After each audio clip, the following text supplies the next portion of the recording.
유시간자 TV 오늘 영상은 5급 교과서 한자어 21번째 시간으로 4개 단어를 보도록 하겠습니다. 먼저 건국이라는 단어를 보겠습니다. 건국은 세울 건, 나라 국으로 새로 나라를 세우는 것입니다. 세울 건을 보겠습니다. 세울 건은 길게 걸을 인과 붓율이 합해진 글자입니다. 길게 걸을 인은 단일 행의 왼쪽 부분만을 그린 조금 걸을 척에서 획을 길게 늘여 그린 붓수입니다. 길게 걷는다는 것은 발을 천천히 옮겨가며 걷는다는 것인데 실제로는 걷다 또는 길이라는 의미로 사용되고 있습니다. 붓율은 각골문과 소전은 이런 모습입니다. 손에 붓을 쥐고 있는 모습입니다. 붓의 아래쪽에는 붓의 털을 세 가닥으로 그렸습니다. 그래서 세울 거는 길에서 손에 붓을 쥐고 무엇인가를 그리는 모습입니다.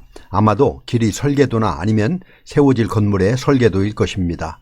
설계도가 있어야 건물을 세울 수 있는 것이므로 세우다, 일으키다의 의미입니다. 나라 국을 보겠습니다. 나라 국은 에워쌀 위와 혹시혹의 합자입니다.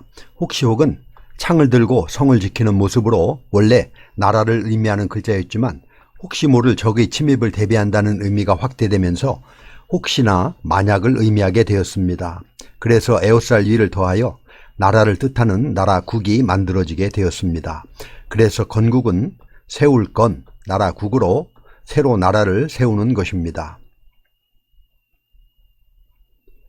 다음은 계절이라는 단어입니다. 계절은 철, 개, 마디, 절로 한 해를 날씨에 따라 나눈 그 한철 또는 어떤 일을 하는데 가장 알맞은 시절을 말합니다. 철개를 보겠습니다. 철개는 계절개라고도 하는데 벼화와 아들 자가 합해진 글자입니다. 이것은 벼를 짊어진 어린아이의 모습인데 추수철에는 워낙 바빠서 벼를 옮기는 일에 어린아이까지 동원이 되었는데 인력 동원에 있어서 어린아이는 맨 끝 단계이기 때문에 끝이나 막내라는 의미로 사용이 되었지만 점차 수확하는 계절을 가리키다가 1년의 각 계절을 뜻하는 글자가 되었습니다. 계절을 뜻하고 끝, 막내, 젊다 등의 의미를 가지고 있습니다. 계시는 상대방의 아우에 대한 존대어입니다. 마디절을 보겠습니다. 마디절은 대나무 죽과 고측이 합해진 글자입니다. 고측은 뚜껑을 열고 가득 담긴 밥을 무릎을 꿇고 막 먹으려고 하는 모습을 그린 것입니다. 곧, 이제 등의 의미입니다. 여기에 대나무 죽이 더해진 마디절은 밥을 먹기 위해 대나무를 잘라 만든 젓가락을 표현한 것으로 대나무의 마디를 잘라 만들었기 때문에 마디, 관절, 항목 등의 뜻이 되었습니다. 1년을 마디로 나눈 계절, 절기를 뜻하기도 하고 또 간격을 일정하게 나누는 데서 절제와 조절을 뜻하기도 합니다. 그래서 계절은 철, 개, 마디, 절로 한 해를 날씨에 따라 나눈 그 한철 또는 어떤 일을 하는데 가장 알맞은 시절을 말합니다. 관광객이라는 단어를 보겠습니다. 관광객은 볼관, 경치광, 손님, 객으로 다른 지방이나 다른 나라의 풍물, 풍속을 구경하러 다니는 사람을 말합니다. 볼관을 보겠습니다. 볼관은 황새관과 볼견이 합쳐진 글자입니다. 황새관은 세추 위에 부릅뜬 큰 눈과 눈썹을 그린 것으로 황새를 뜻하고 있습니다. 황새관에 볼견을 더한 볼관은 보다라는 뜻을 가지고 있습니다. 그런데 볼관은 자세히 또는 뚫어지게 응시하는 것을 말하며 폭넓게 보는 것을 의미합니다. 황새의 자태의 영향을 받아서 또 용모나 모양이라는 뜻도 가지고 있습니다. 경치광을 보겠습니다. 경치광은 빛광이라고도 하는데 불화와 사람인이 결합된 글자입니다. 사람의 머리 위에 등불을 들고 밝게 비추고 있는 모습으로 빛 또는 비추다라는 뜻의 글자입니다. 경치 또는 풍경의 뜻도 있습니다.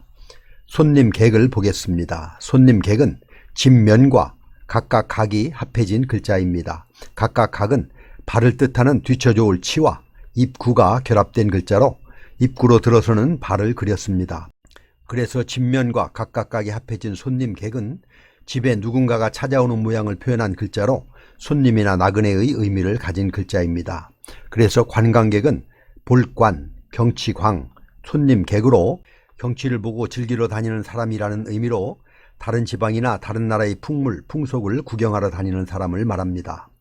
독립이라는 단어를 보겠습니다. 독립은 홀로 독, 설립으로 다른 것에 딸리거나 기대지 않는 것으로 한 나라가 완전한 주권을 행사하는 것을 말합니다.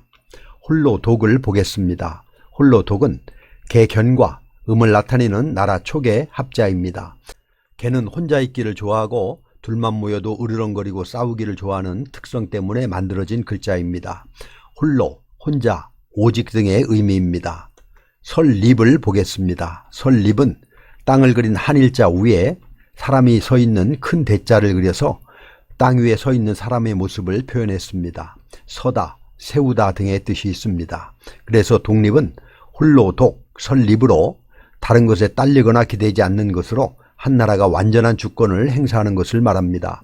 이렇게 해서 5급 교과서 한자어 21번째 영상으로 4개 단어를 알아보았습니다. 다시 한번 정리해보면 건국은 세울 건, 나라 국으로 새로 나라를 세우는 것이고, 계절은 철, 개, 마디, 절로 한 해를 날씨에 따라 나눈 그 한철 또는 어떤 일을 하는데 가장 알맞은 시절을 말합니다. 볼관, 경치광, 손님 객으로 정치를 보고 즐기러 다니는 사람이라는 의미로 다른 지방이나 다른 나라의 풍물, 풍속을 구경하러 다니는 사람이며, 독립은 홀로독, 설립으로 다른 것에 딸리거나 기대지 않는 것으로 한 나라가 완전한 주권을 행사하는 것을 말합니다. 그럼 우리 같이 한번 써보도록 하겠습니다. 다음 시간에도 계속해서 5급 교과서 한자어를 보도록 하겠습니다. 감사합니다.